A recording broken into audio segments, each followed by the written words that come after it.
저는 박성호입니다. 올해 65, 40년간 외과 의사로 살았죠. 메스를 잡고 생명을 구하던 손이 이제는 건물 열쇠를 만지작거리고 있네요. 참 아이러니합니다. 퇴직 후 작은 상가 건물을 하나 샀어요. 큰 건물은 아니지만 월세로 노후 자금을 마련하려던 계획이었습니다. 1층에는 카페가, 2층에는 작은 사무실들이 들어서 있죠. 매달 월세를 받으러 다니는 게 제 새로운 일상이 되었습니다. 아내는 봉사활동에 푹 빠져 있어요. 교회 일로 바쁘다며 아침 일찍 나가서 저녁 늦게 들어옵니다. 처음엔 좋은 일 한다고 격려했는데 이제는 집에 혼자 있는 시간이 너무 길어졌네요. 의사 시절엔 바빠서 몰랐는데 이렇게 한가하니 공허함이 밀려옵니다. 그래서 더 자주 건물을 돌아보게 됐어요. 세입자들과 안부를 묻고 불편한 게 없는지 확인하는 거죠. 의사 시절 환자들을 챙기던 습관이 남아있는 건지 모르겠습니다. 특히 사람들 얼굴을 기억하는 능력이 남달라요. 한 번 본 얼굴은 절대 잊지 않습니다. 이 특징이 나중에 제게 큰 변수가 될 줄은 그때 몰랐죠. 1층 카페를 운영하는 최미연 씨가 제 눈에 들어온 건 자연스러운 일이었습니다. 45 정도로 보이는데 한때는 승무원이었다고 들었어요. 품이 있는 모습이 그 시절을 말해주더군요. 하지만 지금은 이혼 후 어린 아들과 단둘이 살면서 카페를 운영하고 있습니다. 처음 만났을 때부터 뭔가 특별했어요. 다른 세입자들과는 달리 저를 대하는 태도에 미묘한 존경과 친근감이 섞여 있었거든요. 가끔 카페에서 커피 한 잔 마실 때면 자연스럽게 대화가 이어졌습니다. 원장님, 의사하실 때 힘들지 않으셨어요? 글쎄요, 그땐 몰랐는데 지금 생각해보니 정말 바빴네요. 부럽습니다. 누군가의 생명을 구하는 일이잖아요. 저는 그냥 커피나 타고 있는데. 이런 대화들이 쌓여가면서 묘한 감정이 생겼습니다. 의사로서 받던 존경받는 느낌을 다시 맛보게 된 거죠. 아내에게서는 오랫동안 받지 못했던 그런 시선 말입니다. 어느 날 카페에서 커피를 마시고 있는데 미연 씨 아들이 한쪽에서 숙제를 하고 있더군요. 중학생 정도 되어 보이는 아이가 진지하게 공부하는 모습이 대견했습니다. 그 모습을 보면서 문득 제 아들 재훈이가 떠올랐어요. 서울에서 대기업 다니느라 바쁘다고 연락도 뜸한 놈 말입니다. 아들이 참 착하네요. 네, 다행히 공부는 잘해요. 아빠 없어도 꿋꿋하게 자라주고 있습니다. 미연 씨의 눈에 순간 서글픔이 스쳤어요. 이혼 후에 고충이 느껴졌습니다. 그 순간 의사였던 제 본능이 발동했나 봅니다. 환자의 고통을 알아보는 그 능력이 아직 남아 있었거든요. 혹시 어려운 일 있으면 언제든 말씀하세요. 같은 건물 식구잖아요. 그때 미연 씨가 저를 바라보던 눈빛을 잊을 수 없습니다. 고마움과 안도감, 그리고 뭔가 다른 감정이 섞여 있었어요. 그 눈빛이 제 마음 깊숙한 곳을 건드렸습니다. 집에 돌아와서도 자꾸 그 장면이 떠올랐어요. 아내는 여전히 봉사활동 이야기로 바쁘고 저는 혼자 앉아 그날의 대화를 되새겼습니다. 의사 시절 환자들과 나누던 그런 진솔한 대화가 그리웠나 봅니다. 아니, 정확히 말하면 누군가에게 필요한 존재로 인정받고 싶었던 거겠죠. 그날 밤 잠자리에서 아내에게 말했습니다. 여보, 1층 카페 사장이 참 어려워 보여. 그래요? 그럼 좀 도와주시지. 착한 일이잖아요. 아내의 무심한 대답이 묘하게 허락처럼 들렸어요. 물론 그때는 제가 어떤 길로 들어서게 될지 전혀 예상하지 못했습니다. 그 달이 지나고 다음 달이 되었는데 미연 씨에게서 월세가 들어오지 않았어요. 처음엔 깜빡했나 싶어 며칠 더 기다렸습니다. 하지만 일주일이 지나도 연락이 없더군요. 할 수 없이 카페로 직접 찾아갔습니다. 미연 씨, 실례지만 이번 달 월세 말인데요. 미연 씨의 얼굴이 순간 굳어졌어요. 예상했다는 듯한 표정이었습니다. 죄송합니다, 원장님. 사실 요즘 손님이 많이 줄어서. 카페 안을 둘러보니 정말 한산했어요. 오후 시간인데도 손님은 저 하나뿐이었습니다. 코로나 이후 자영업자들이 어렵다는 말을 많이 들었는데 미연 씨도 그중 하나였던 거죠. 어머, 그럼 언제쯤 가능할까요? 다음 달까지만 기다려 주시면 안 될까요? 정말 죄송합니다. 그때 미연 씨가 고개를 숙이는 모습을 봤어요. 자존심 강해 보이는 여자가 고개를 숙이는 모습이 제 마음을 아프게 했습니다. 의사 시절 가난한 환자들을 많이 봤거든요. 치료비 때문에 고민하는 그들의 모습과 겹쳐 보였어요. 걱정 마세요. 사정이 있으시면 조금 기다릴 수 있습니다. 정말 감사합니다. 꼭 갚겠습니다. 그런데 문제는 다음 달에도 또 다음 달에도 월세가 밀렸다는 거예요. 결국 2달치가 밀리게 되었습니다. 아무리 동정심이 있어도 이건 좀 심각한 문제였어요. 다시 카페를 찾아갔을 때 미연 씨의 모습은 더욱 초췌해져 있었습니다. 화장기 없는 얼굴에 피곤함이 역력했어요. 하지만 그런 모습조차 어떤 안쓰러운 아름다움이 있었습니다. 미연 씨, 이번에는 정말 어려운 상황이네요. 죄송합니다, 원장님. 정말 죄송합니다. 미연 씨가 갑자기 눈물을 글썽이더군요. 그 순간 제 마음이 흔들렸어요. 의사로 살면서 무수히 많은 눈물을 봤지만 이 눈물은 달랐습니다. 제가 직접적으로 연관된 눈물이었거든요. 아들 학원비도 밀렸고 재료비도 못 냈어요. 이러다가 정말 망할 것 같습니다. 그럼 다른 방법을 생각해 보죠. 뭔가 해결책이 있을 거예요. 그때 미연 씨가 조심스럽게 말했어요. 원장님, 혹시 다른 방법으로 월세를 갚을 수는 없을까요? 다른 방법이요? 제가 청소를 해드린다거나 아니면. 미연 씨의 목소리가 점점 작아졌어요. 그 순간 둘 사이에 묘한 긴장감이 흘렀습니다. 말하지 않아도 서로 무슨 생각을 하는지 알 수 있었어요. 저녁 시간이 되어 카페에 손님이 없어지자 미연 씨가 문을 잠그고 저에게 술 한 잔을 권했습니다.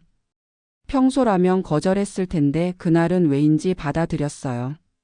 원장님, 저 정말 막막해요.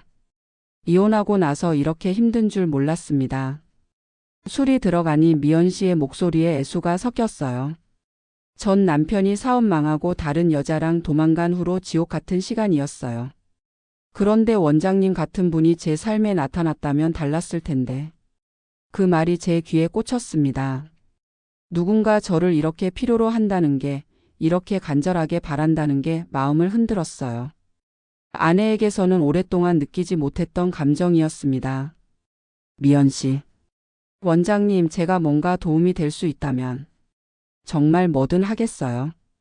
그때 미연 씨의 손이 제 손 위에 살짝 얹어졌어요. 따뜻하고 부드러운 감촉이 전해졌습니다. 제 심장이 뛰기 시작했어요.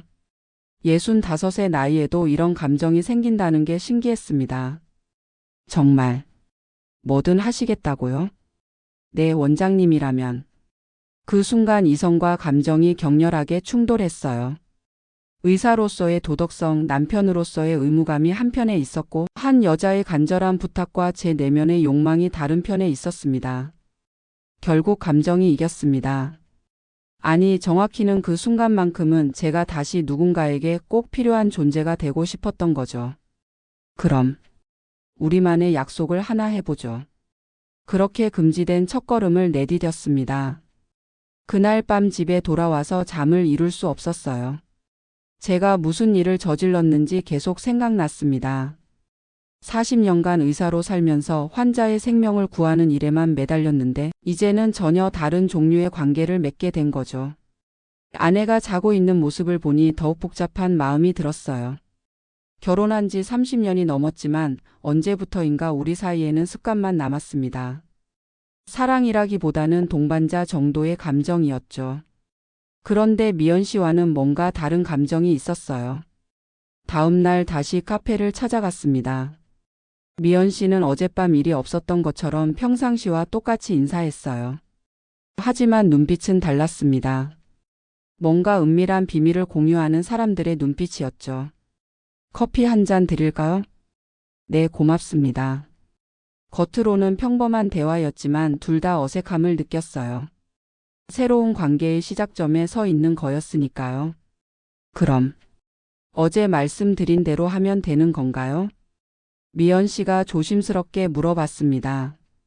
네, 하지만 아무도 모르게 해야 해요. 당연한 이야기지만. 물론이죠.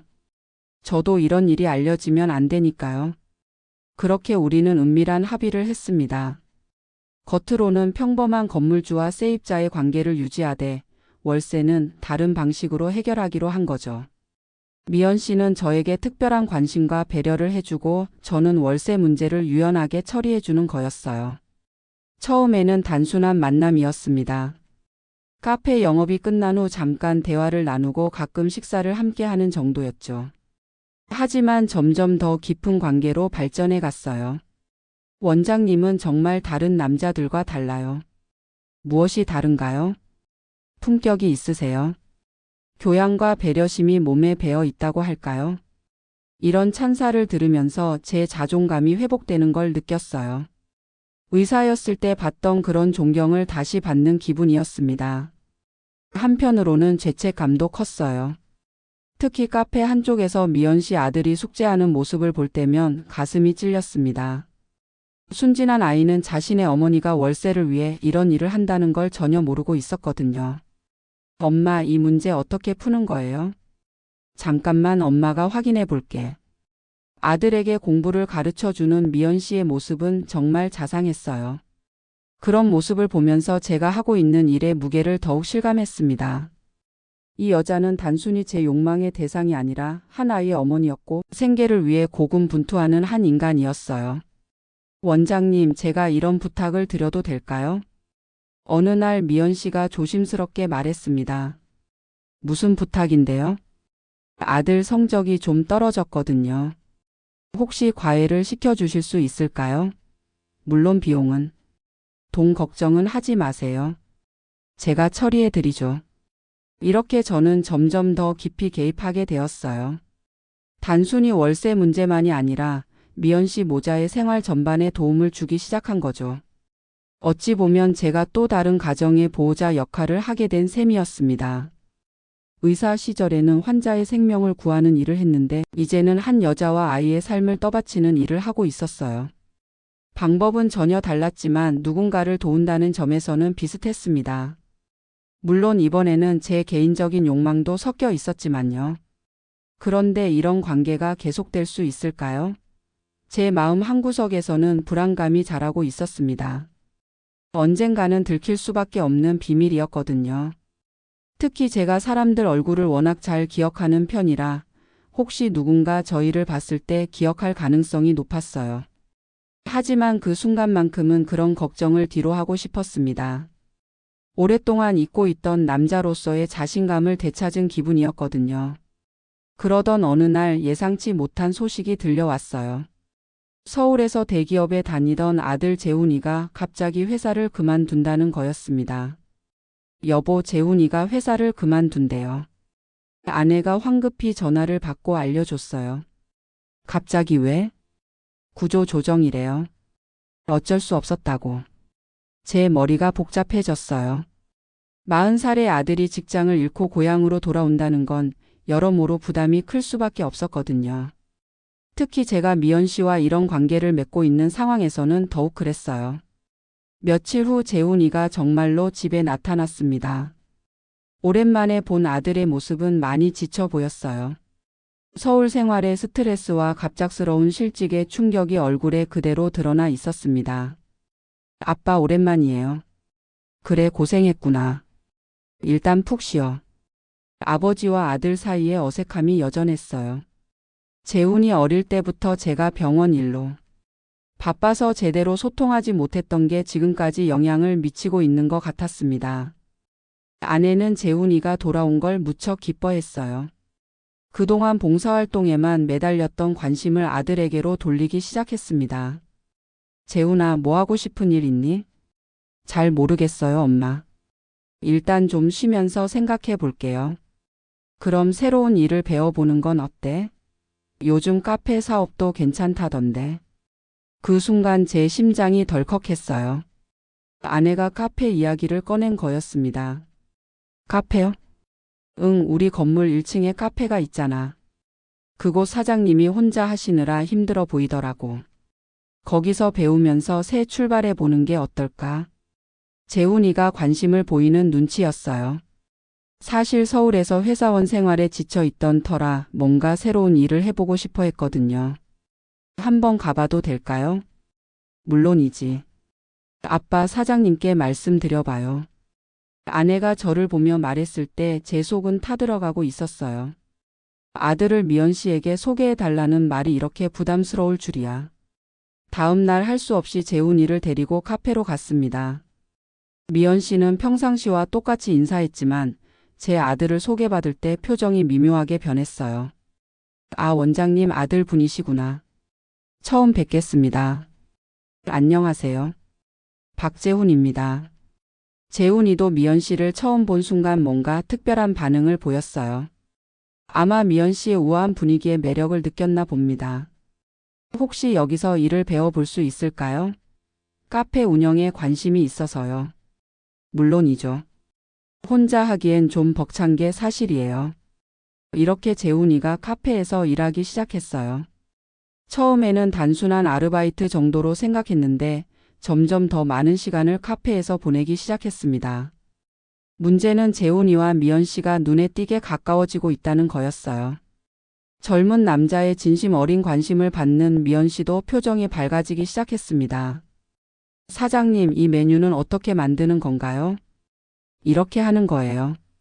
재훈 씨는 손재주가 좋네요. 둘의 대화를 들으면서 제 마음은 복잡해졌어요. 질투심이 생긴 거였습니다. 제가 미연 씨와 특별한 관계를 맺고 있다고 생각했는데 이제 제 아들이 그 자리를 위협하고 있는 느낌이었어요. 더 문제가 된 건 재훈이가 미연 씨를 바라보는 눈빛이었습니다. 단순히 일을 배우는 제자의 눈빛이 아니라 한 여자를 좋아하는 남자의 눈빛이었거든요. 그날 밤 재훈이가 말했습니다. 아빠, 카페 사장님 정말 멋진 분이네요. 그래? 네, 혼자서 아들 키우면서 사업도 하고. 정말 대단한 것 같아요. 아들의 말에서 호감을 읽을 수 있었어요. 이제 정말 복잡한 상황이 되었습니다. 재훈이가 카페에서 일한 지 한 달이 지나면서 상황은 더욱 복잡해졌어요. 아들은 점점 더 미연 씨에게 빠져들고 있었고 미연 씨도 젊은 남자의 순수한 관심에 흔들리는 모습이었습니다. 저는 그 모든 걸 지켜봐야 했어요. 건물주로서, 아버지로서, 그리고 미연 씨와 특별한 관계에 있는 남자로서 말이죠. 이런 복잡한 감정을 어떻게 처리해야 할지 막막했습니다. 재훈 씨, 오늘 일찍 끝내고 같이 저녁 먹을까요? 미연 씨가 재훈이에게 제안하는 걸 들었을 때 제 가슴에 질투의 불길이 타올랐어요. 하지만 표현할 수 없었습니다. 제가 무슨 자격으로 반대할 수 있겠어요? 좋아요, 사장님. 어디로 갈까요? 근처 맛있는 곳 하나 알고 있어요. 둘이 나가는 뒷모습을 보면서 제 마음은 무너져 내렸어요. 제가 지금까지 뭘 하고 있었던 걸까요? 미연 씨와의 관계가 진짜 특별한 건지 아니면 그냥 일방적인 착각이었는지 의문이 들기 시작했습니다. 집에 돌아와서도 마음이 편치 않았어요. 아내는 여전히 봉사활동 이야기만 하고 재훈이는 카페 일 이야기로 신이 나 있었습니다. 아빠, 미연 씨가 정말 대단해요. 혼자서 모든 걸 해내고 있더라고요. 그래? 네, 그런데 요즘 많이 힘들어 보여요. 혹시 아빠가 월세를 좀 깎아주시면 안 될까요? 그 순간 제가 얼마나 복잡한 상황에 있는지 깨달았어요. 아들은 순수한 마음으로 미연 씨를 걱정하고 있는데 저는 이미 그녀와 다른 종류의 거래를 하고 있었거든요. 그건 좀 어렵겠다. 왜요? 아빠도 어려운 사람 도와주는 거 좋아하시잖아요. 재훈이의 말에 가슴이 찔렸어요. 정말 도움을 주는 거라면 월세를 깎아주는 게 맞겠죠. 하지만 저는 그 대신 다른 걸 요구하고 있었으니까요. 며칠 후 더 충격적인 장면을 목격했습니다. 저녁 늦게 산책을 나갔다가 카페 앞을 지나게 되었는데 문이 닫힌 카페 안에서 재훈이와 미연 씨가 친밀하게 대화하고 있는 모습을 봤어요. 창문 너머로 보이는 두 사람의 모습은 연인 같았습니다. 미연 씨가 재훈이에게 뭔가 이야기하며 웃고 있었고 재훈이도 진지한 표정으로 듣고 있더군요. 그리고 순간 재훈이가 미연 씨의 손을 잡는 걸 봤어요. 제 머릿속이 하얘졌습니다. 질투심과 분노 그리고 배신감이 동시에 밀려왔어요. 하지만 동시에 제가 무슨 자격으로 화를 낼 수 있는지도 의문이었습니다. 집으로 돌아오는 길에 생각이 많아졌어요. 제가 미연 씨와 맺은 관계가 정말 사랑이었을까요? 아니면 그냥 외로움을 달래는 수단이었을까요? 재훈이와 미연 씨 사이에 진짜 감정이 있다면 저는 어떻게 해야 할까요? 다음 날 미연 씨를 따로 만났습니다. 어제 재훈이와 늦게까지 이야기하셨던가 보네요. 네, 그냥 일 이야기를 했어요. 미연 씨의 대답이 어색했어요. 뭔가 숨기는 게 있다는 느낌이었습니다. 혹시 재훈이가 뭔가 이상한 말 하지 않았나요? 무슨 말씀이세요? 글쎄요, 젊은 남자니까 혹시. 원장님, 재훈 씨는 정말 좋은 사람이에요. 진심으로 저를 걱정해주고. 그 말을 듣는 순간 확신이 들었어요. 미연 씨가 재훈이에게 마음을 열기 시작했다는 걸 말이죠. 그럼 저희 관계는 어떻게 되는 건가요? 원장님. 미연 씨가 말을 망설였어요. 그 망설임 자체가 답이었습니다. 죄송해요, 원장님. 하지만 재훈 씨는 달라요. 나이도 비슷하고 진짜 제 마음을 이해해 주는 것 같아요. 그 순간 제가 얼마나 어리석었는지 깨달았어요. 저는 미연 씨에게 도움을 준다고 생각했지만 결국은 제 외로움을 채우려 했던 거였어요. 진짜 사랑은 재훈이가 주고 있었던 거죠. 하지만 받아들이기 어려웠습니다.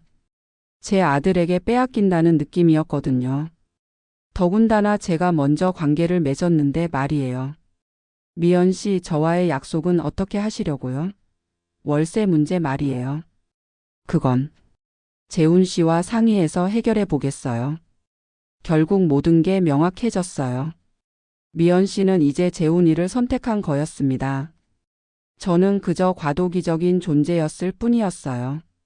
그날 밤 잠을 이룰 수 없었습니다. 질투심과 분노 그리고 자괴감이 뒤섞여서 마음이 복잡했어요. 의사로서 40년을 살면서도 이런 감정의 혼란은 처음이었습니다. 더 큰 문제는 이 모든 일이 들킬 가능성이 높아지고 있다는 거였어요. 재훈이가 미연 씨와 가까워질수록 제가 그녀와 맺었던 관계도 드러날 위험이 커졌습니다.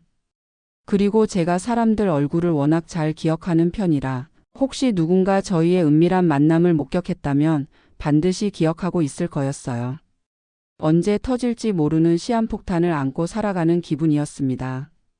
결국 제가 우려했던 일이 벌어졌습니다. 아내가 건물 관리비 정산을 하다가 이상한 점을 발견한 거예요. 여보, 이게 뭐예요? 1층 카페 월세가 2달째 밀려 있다고 되어 있는데 통장에는 입금이 되어 있잖아요. 아내가 가계부와 통장을 들고 제게 따져 물었을 때 제 심장이 멎는 줄 알았어요. 아, 그건. 그리고 이 지출 내역도 이상해요. 과외비, 학원비. 이게 다 뭐예요? 아내의 눈빛이 예사롭지 않았어요.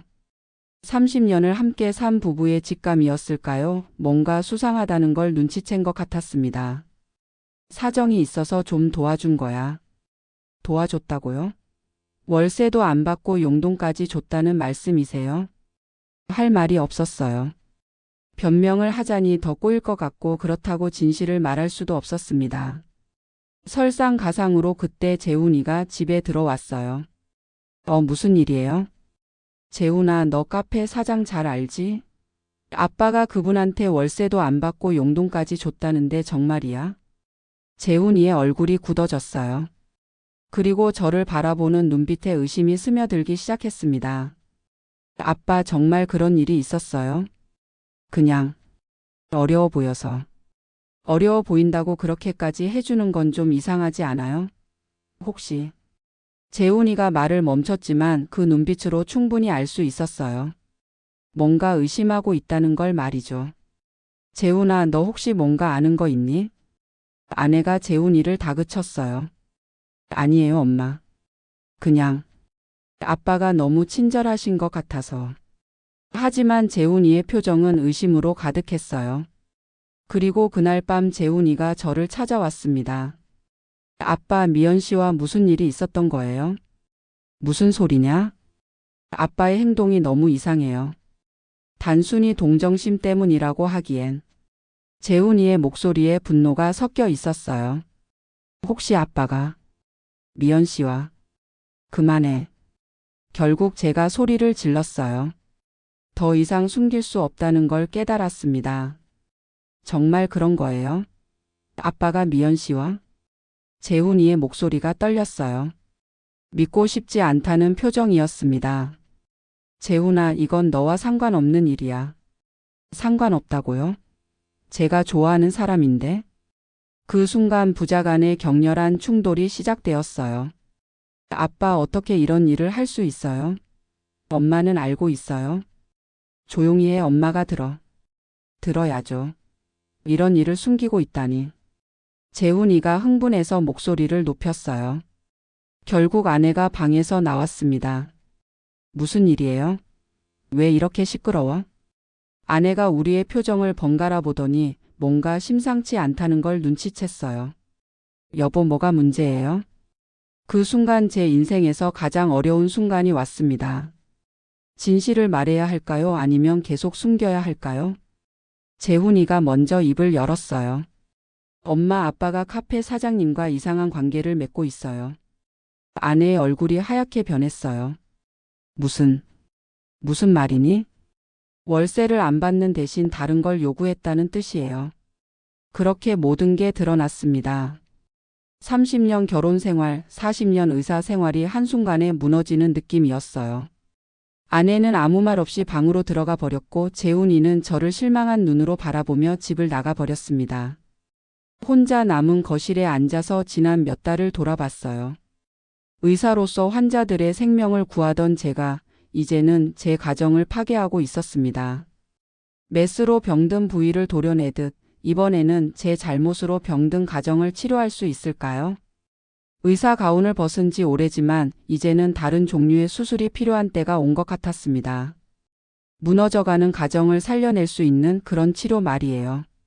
하지만 이번에는 환자가 바로 저 자신이었고 병의 원인도 제가 만든 것이었습니다.